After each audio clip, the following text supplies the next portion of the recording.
Wow, it is already that time of the year, everyone. The Game Awards has officially kicked off. All the nominations were announced this morning, or as I like to call it, the Jeff Keighley Shill Awards, because we all know just how much of a popularity contest this award show is. There's a lot of favoritism involved, and the actual show is honestly like a giant ad for like 4 hours, but it is nonetheless the biggest award show in gaming, so it is worth talking about. I saw the list this morning while I was working and immediately had some thoughts, so in this video I just wanted to talk about all of those thoughts. But before I get started, I do want to lay out a couple things. I've thought this for a while now, but these days there's way too many games that release and too many video games that just exist in general for me to be a fan of every single one of them and play each of them. So yes, there's going to be some big releases here that I just straight up didn't have the time to play. I think it's like physically impossible to play every single nominee in the categories that I'm going to discuss. And again, everything I say in this video is just my opinion. You can absolutely disagree, but if my opinions give you some sort of like inconsolable rage to fill up inside of you, please consider centering yourself and maybe go outside and touch some grass. Okay, so let's just get started. Let's just start off strong with Game of the Year. So this year, I've only beaten Astrobot and Final Fantasy VII Rebirth, and I am only a few hours into Metaphor ReFantazio. The rest of the games I did not play. This year's Game of the Year list is kind of tricky because I think last year I was able to immediately clock that Baldur's Gate 3 would win based on my personal experience with that game, the community sentiment around that game, and what it was going up against. This year, I feel like it's a lot trickier to guess which one is going to win. So going game by game, Astrobot would be my personal pick if I were to pick out of the games that I personally played, but I could also see myself flipping to Metaphor after beating the game because I really like it so far, and just based on community sentiment and it getting like pretty much near flawless reviews, I can see myself picking this maybe over Astrobot. I predicted that 5 of these would be nominated this year. I did not clock this one though. This is the game that I did not expect to be nominated for Game of the Year because it was just not on my radar, but I know this game is like super popular, super beloved, so I'm honestly happy for this game for making the list of Game of the Year against these other huge games. To my knowledge, this is a one-person dev indie game, so I love seeing that kind of game. Black Myth Wukong. Okay, listen. I generally don't like to give my take on games that I haven't personally played, but I will say there is an outlier here on this list when it comes to review scores and Metacritic scores, and that outlier is Wukong. It is the only game on this list here that is even close to an 80 on Metacritic. Everything else scored a 90 or higher, which leads me to believe that Black Myth Wukong mostly made this list because of its insane marketing support and popularity, and the fact that this show probably didn't want thousands of hate comments and people just boycotting the show. I am not so bold to say like it didn't deserve its spot on this list because I feel like you need to at least have played the game to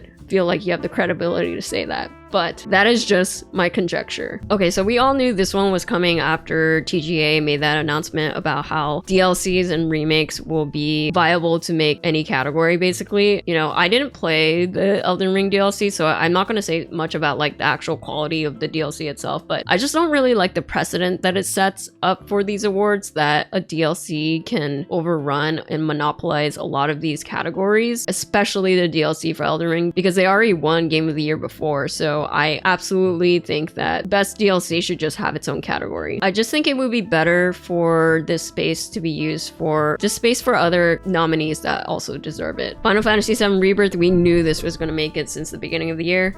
And then Metaphor ReFantazio, obviously going to make it. It had pretty much 10 out of 10 scores everywhere. In terms of what I think will win, it's really tough. Like I said, this one's a tricky one because the winner is decided by partly community voting and then partly by a committee, and I just like don't know how much the weight of each holds, but I honestly feel like Elden Ring might take it again. If it's not Elden Ring, I would say it's probably between Rebirth and Metaphor.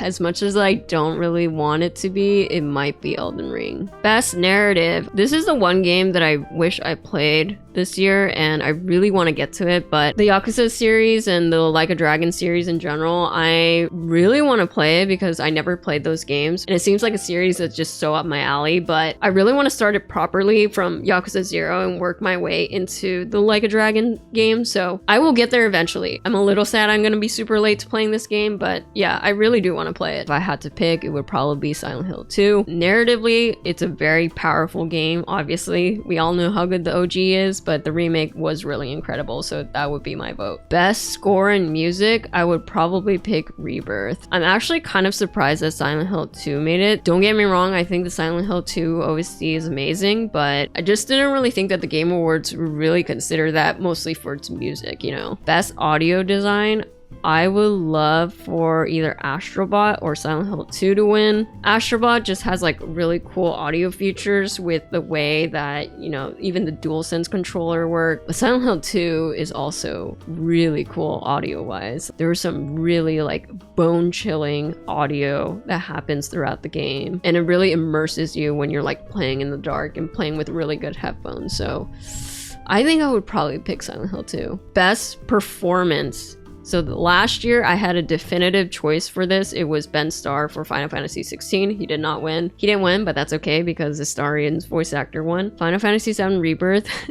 I can't actually say much about this one though because I played Final Fantasy 7 in Japanese. Hanatel is Max in Life is Strange Double Exposure. I would probably not cast my vote for Hannah. I thought Max's performance was good, but it wasn't like incredible. Luke Roberts is James in Silent Hill 2. I think James's acting in that game is superb. It's a completely different kind of acting though, you know? It's also really unique, I think, in terms of how to act someone like James in that game. So my vote would probably go to Luke. Best indie game, it's cool that Animal Well got nominated. I heard really good things about UFO 50. This category is always tough because so many indie games release every year. I'm not saying that any of these nominees don't deserve to be here, but there's so many, I bet, that just won't make the list because they're just not popular enough. Best debut indie game, all I'll say about this is that this definitely nepo babied its way in here. I thought the Plucky Square was incredibly mid. I've already talked about this a bunch of times. Again, popularity contest. I think it made it into this because of the marketing support and the mainstream attention it got in the industry. I feel like best action game has all different kinds of audiences and fandoms going against each other. Like I feel like this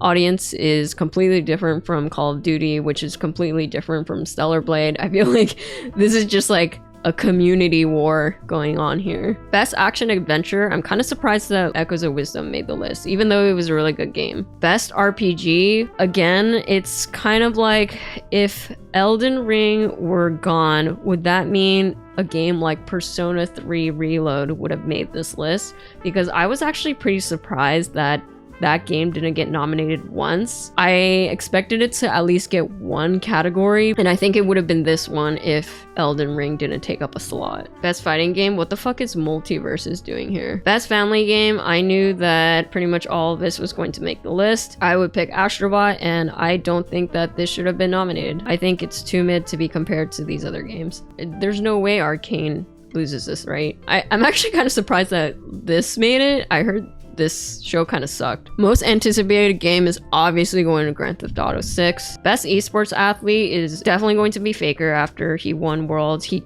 basically cemented himself as the best esports athlete of all time. And then there's 3 players' voice choices. Okay, so that's pretty much all the categories that I wanted to go through. The other categories, I felt like I just didn't have enough context. I think this year's Game Awards is very interesting. I feel like there's not really a super clear-cut winner for Game of the Year, but we'll see in less than a month, I guess, who ends up winning. Thank you for watching. I would love to hear your opinions on this year's list of nominations, and maybe also comment below what your personal Game of the Year was, because there's so many incredible games that released this year that also deserve the spotlight. So it would be great to just share around all your favorite games in the comments. I would love to read them. Until then, I will see you all later. Bye!